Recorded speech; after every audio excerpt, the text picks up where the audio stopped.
We're back at Mullet Door. Their building's getting a new facelift. Amazing. We're going to jump right in and look at the assembly process and how dialed these guys are. Look at parts getting delivered. Only when needed, in the quantity needed. Seems crazy, but they have lean dialed. There was only one thing left to do. It was time for a little TOC. So we hit the classroom. We talked about constraints, creating constraints, control points, and off we went. What separates the highly successful lean leaders from, the people that are either not doing so hot or completely fail? And this is it. This has got to be it. You got to check this out. 1 hour ago, we were in the classroom and I come out into the shop and look what I see. In less than 1 hour, they've totally ripped apart the old station, built a new station, and developed the process for sequencing parts to their assembler. Unbelievable, unprecedented, in record time. I've been working in the office with Elvin on how can we count the doors in real time. So we've connected a Bluetooth button to a screen out in the shop floor that's going to count the doors. And I turned around and I asked, where's Alvin? He's already gone to get all the supplies he needs to get this monitor up on the wall and make it happen. This is the key. If you have one takeaway from this video, it's just get it done.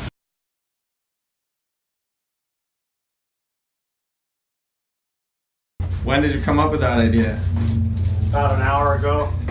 Here's Alvin wasting absolutely no time and installing this new screen. Another Alvin project done. The whole shop now has visibility on how many doors they're making. Amazing, amazing. He just does it. Every time a door gets completed, and right there, and then it updates the scoreboard over there.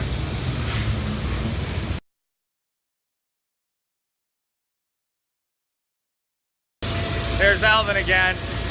2 minutes later, there's another screen up in the shop with a scoreboard and the tack timer. Doesn't waste 1 second, that guy. So what I'm trying to do, Alvin, is narrow down why do you think your lean journey has been so successful compared to others who have maybe tried and failed? So to me, it's pretty simple, Brad.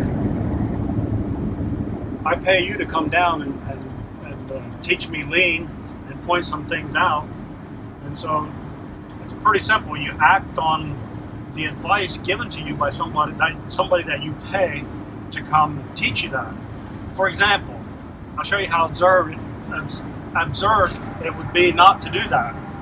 If you go into Walmart and you go through the checkout and you buy $500 worth of groceries and you leave them set there and walk out, that'd be pretty absurd, right? Well, that's what you would do. That's the way I look at it. If I pay you to come and teach me and I wouldn't take action on it, it'd be the same as walking into Walmart and paying and leaving the product there. So if someone was just starting a lean journey or thinking about lean, what would be the one big piece of advice that you would give them? I think Nike has a slogan that says, just do it. That's a simple answer, and it's correct. Just go for it. But put your heart and your soul into it and learn lean and do lean, sell lean to your employees, and put your fears to the back of your mind, because there's some things that are not going to make sense at first until you actually start doing them, until they make sense. So put it into practice. Don't just have somebody come in and teach you theory, but actually put it into practice. So that's the thing about lean. In theory, it doesn't make sense. It doesn't make sense until you put it into practice. For example, this week we slowed our factory down. We created a control point for all our doors to go through, and we slowed down that control point, the person at that control point, and we're producing more doors. We're producing more doors. So that's what I say. In theory, it doesn't make sense. In our minds, we can't figure it out, but in practice, when we put it into practice, it makes sense, or the numbers work.